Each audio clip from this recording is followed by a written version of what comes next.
Japan Airlines Flight 123, 32 minutes without control. On August 12, 1985, Japan Airlines Flight 123 departed Tokyo's Haneda Airport bound for Osaka. It was a routine domestic flight scheduled to last less than an hour.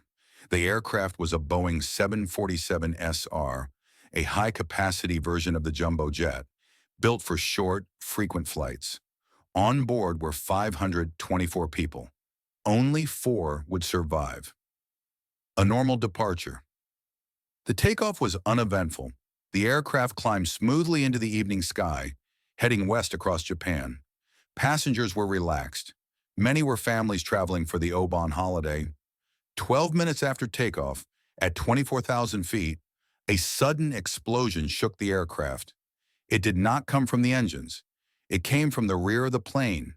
The rear pressure bulkhead had failed. This bulkhead seals the pressurized passenger cabin from the tail section.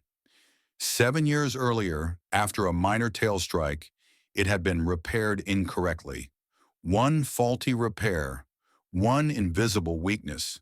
When the bulkhead ruptured, compressed air blasted into the tail, tearing off the vertical stabilizer. In seconds, all 4 hydraulic systems were severed. This had never happened before in a Boeing 747. Inside the cockpit, the controls went dead.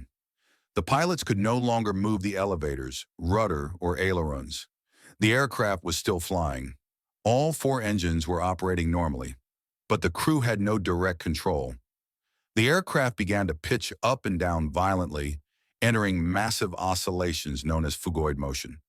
The pilots immediately realized the situation was unprecedented. A fully loaded 747 with 0 hydraulics. With no flight controls, the crew attempted something never trained for. They used engine thrust. Increasing power caused the nose to rise. Reducing power made it fall. By adjusting thrust unevenly, they could even turn slightly left or right. It was unstable. It was exhausting. But it kept the aircraft airborne. Oxygen masks dropped. The aircraft lurched violently with each oscillation. Passengers understood what was happening. Some wrote goodbye letters. One young girl wrote a final note to her parents. Another passenger recorded a farewell message on a cassette tape. Flight attendants remained calm, guiding passengers back to their seats. For over 30 minutes, the aircraft stayed in the air.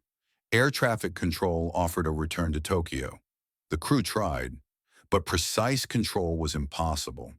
The aircraft drifted north toward Japan's mountainous interior. Military jets were scrambled to observe the plane. They reported the vertical stabilizer was completely missing. As fuel burned off, the oscillations became more violent. The pilot struggled to keep the nose up. The captain repeatedly called out commands. Pull up! Hold it! Power! The engines responded. The aircraft did not. At 6:56 p.m., Japan Airlines Flight 123 struck Mount Takamagahara. The impact destroyed the aircraft. Against all odds, 4 people survived the crash. They were trapped in the mountains overnight. Rescue teams were delayed due to terrain and darkness. Later investigations suggested that more passengers might have survived if rescue operations had reached the site sooner. Investigators traced the cause to the faulty bulkhead repair. A single maintenance error made years earlier had doomed the aircraft. When the bulkhead failed, it caused the only known case of complete hydraulic loss in a Boeing 747. The pilots were praised worldwide. They had kept an uncontrollable aircraft airborne for 32 minutes. Japan Airlines Flight 123 remains the deadliest single aircraft accident in history. Aircraft repair standards were revised. Inspection procedures were strengthened. The accident became a core lesson in aviation safety training. Flight 123 did not simply fall from the sky. It fought. It stayed airborne longer than anyone thought possible. And when it finally crashed, it left behind a lesson aviation would never forget.